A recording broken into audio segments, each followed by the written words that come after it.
Ya, mulai dari duit laundry, bensin, hingga makanan dan tugas para senior PPDS dibebankan pada almarhumah Dr. Aulia Risma dan rekan-rekan seangkatannya.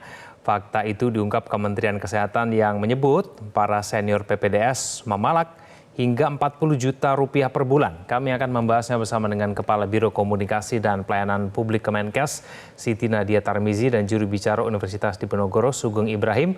Pak Sugeng, Ibu Nadia, selamat malam semuanya.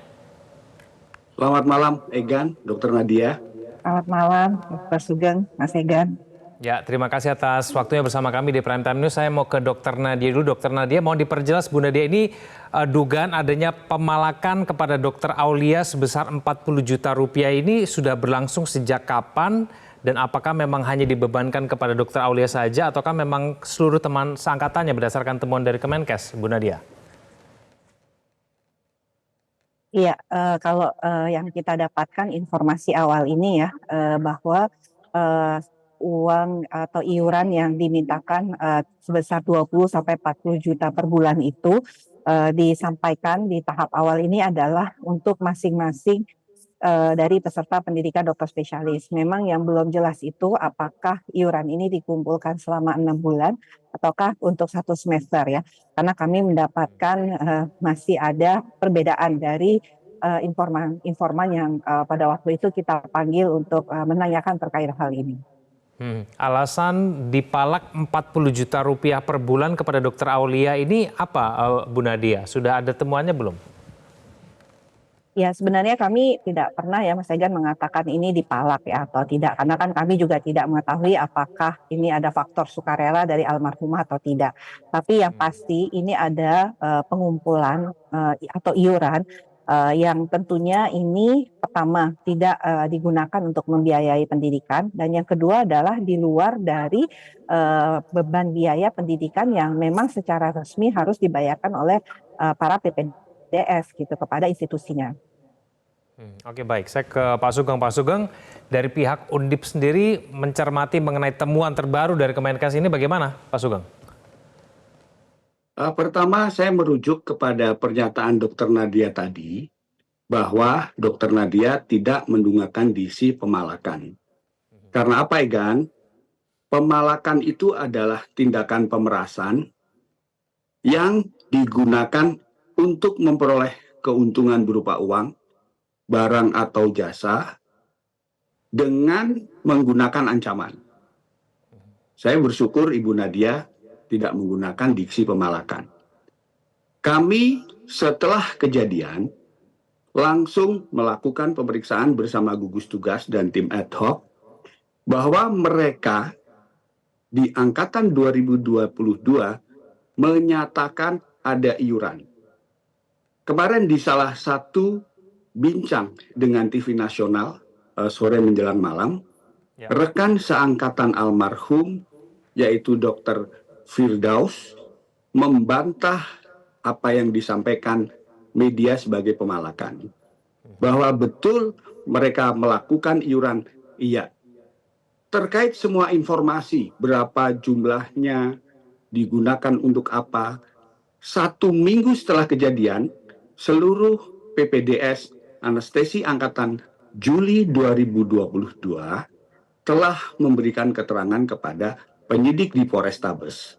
Jadi kami membuka seluas-luasnya untuk terkait apa yang disebut sebagai pungutan ini.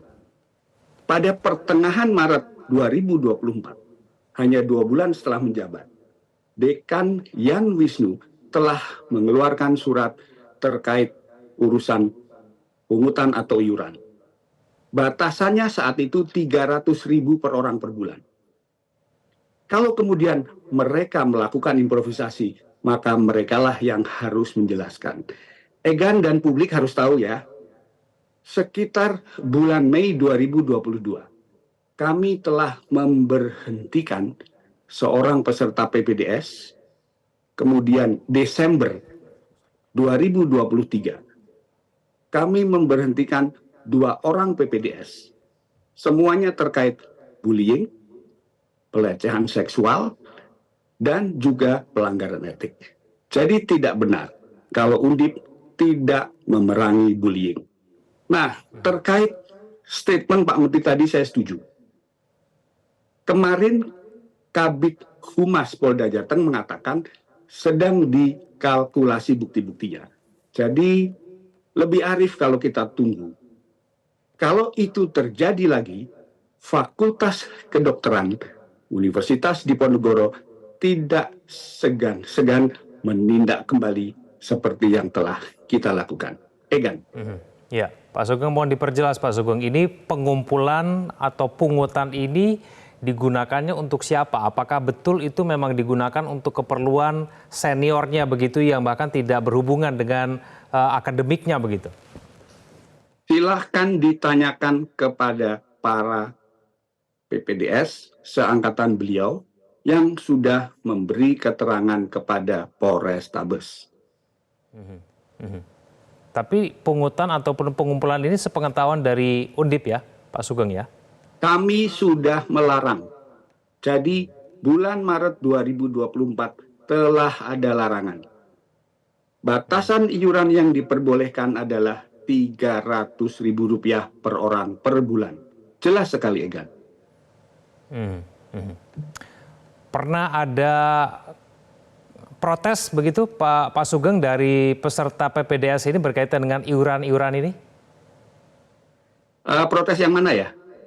Ya, dengan adanya pengumpulan dan pungutan yang sebesar puluhan juta rupiah dan kemudian akhirnya sekarang ini dilarang begitu, pernah tidak sebelumnya kemudian peserta PPDS ini mengungkapkan begitu ke pihak Undip bahwa mereka keberatan begitu, diminta untuk mengumpulkan uang? Karena ada beberapa laporan, maka Dekan pada pertengahan Maret 2024 telah mengeluarkan surat bahwa batasan iuran yang diperkenankan adalah Rp300.000 per orang per bulan.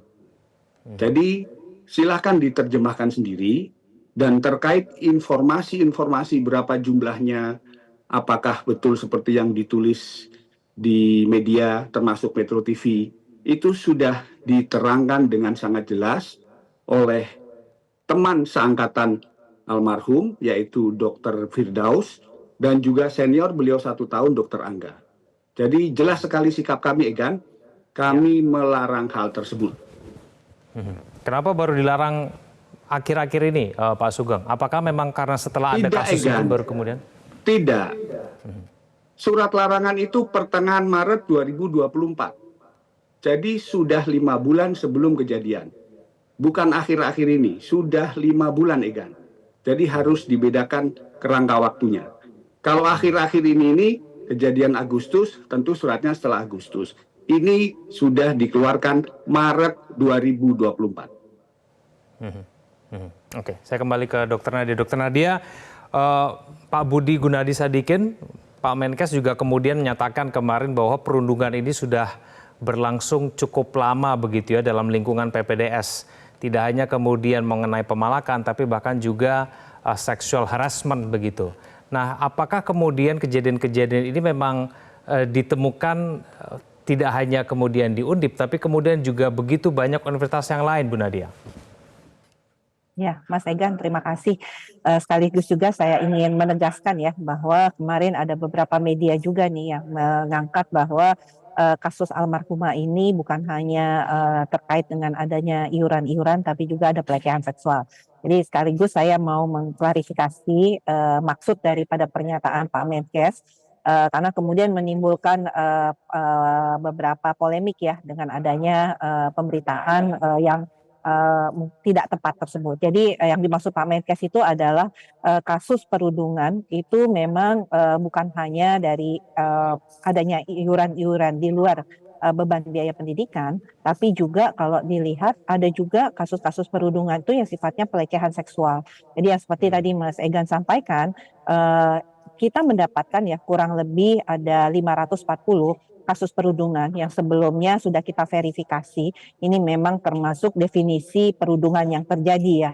Artinya ini perundungannya bisa berupa perundungan verbal, kemudian perundungan fisik, perundungan cyber, dan non-verbal maupun non-fisik. Jadi kalau seperti jam kerja yang berlebihan atau kemudian adanya iuran, itu termasuk non-verbal dan non-fisik ya.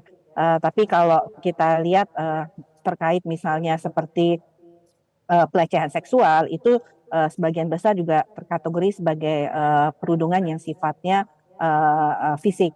Nah, jadi apa yang kemudian Pak Menteri sampaikan sebenarnya sejak beliau menjabat ya, terutama pasca COVID-19 itu banyak sekali ya kalau kita lihat berbagai informasi aduan yang disampaikan baik secara langsung saat bertemu dengan Pak Menteri ataupun juga melalui WA ya, karena biasanya mereka ini masih ada takut untuk melaporkan hal-hal ini. Bahkan dari beberapa orang tua yang umumnya bukan dokter itu juga menyatakan hal yang sama. Nah, oleh karena Ya, itulah kemudian kita membuat kanal perundungan ini. Nah, di sini kita mendapatkan 540 kasus perundungan bukan hanya dokter spesialis ya, tapi ada dokter umum, ada tenaga kesehatan lainnya.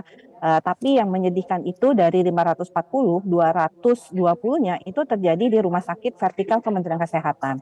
Yang artinya bukan hanya di Rumah Sakit Karyadi, tapi juga ada di Rumah Sakit Wahidin, ada juga di Rumah Sakit hmm, Kandau, ada juga di Rumah Sakit Murah, juga ada di Jakarta, RSCM, ada di RSHS, ada juga di Rumah Sakit M. Jamil, Rumah Sakit ya. Muhammad Husin ya, tapi tentunya dengan informasi kadar perundungan yang berbeda-beda. Dan ini semuanya sedang kita tindak lanjuti ya, kurang lebih sudah hampir 100 sanksi yang kita berikan mulai dari sanksi Ya, administratif sampai dengan pengembalian peserta pendidikan atau nakes tersebut kepada ya. institusi yang terkait. Oke, Bu Nadia, Ikatan Dokter Indonesia mengungkapkan Indonesia merupakan satu-satunya negara yang tidak memberikan gaji pada dokter PPDS. Nah, ini dinilai memicu terjadinya perundungan.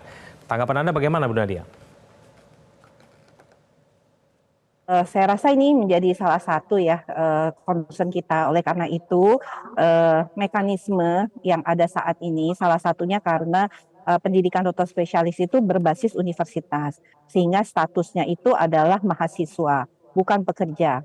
Sehingga dalam mekanisme yang ada saat ini tidak memungkinkan untuk memberikan insentif. Nah, oleh karena itu ke depan kita sudah berbicara dengan Kemendikbudristek bahwa nanti antara rumah sakit dengan Fakultas Kedokteran harus ada PKS. Jadi kita jelas bahwa mahasiswa itu juga termasuk yang bekerja di rumah sakit vertikal kita sehingga memungkinkan untuk memberikan insentif. Nah, tapi ini masih dalam pembahasan ya, Mas Egan, dan kita berharap Ya, bahwa MOU atau PKS ini bisa didorong untuk disepakati dengan Fakultas Kedokteran ya, karena ada juga beberapa kewajiban yang harus dipenuhi oleh universitas. Yang kedua adalah dengan mekanisme adanya pendidikan berbasis rumah sakit itu menjadikan peserta pendidikan dokter itu bukan sebagai mahasiswa, tapi dia sebagai peserta magang yang juga bekerja sekaligus di rumah sakit tersebut. Jadi akan ada oke, kontrak baik. antara rumah sakit dengan peserta pendidikan tersebut. Jadi itu salah satu solusinya, Mas. Oke, baik. Terima kasih atas penjelasan dan klarifikasinya, Bu Nadia dan Pak Sugeng. Terima kasih atas waktunya bersama kami di Prime Time News. Selamat malam. Jelajahi cara baru mendapatkan informasi. Download Metro TV Extend sekarang.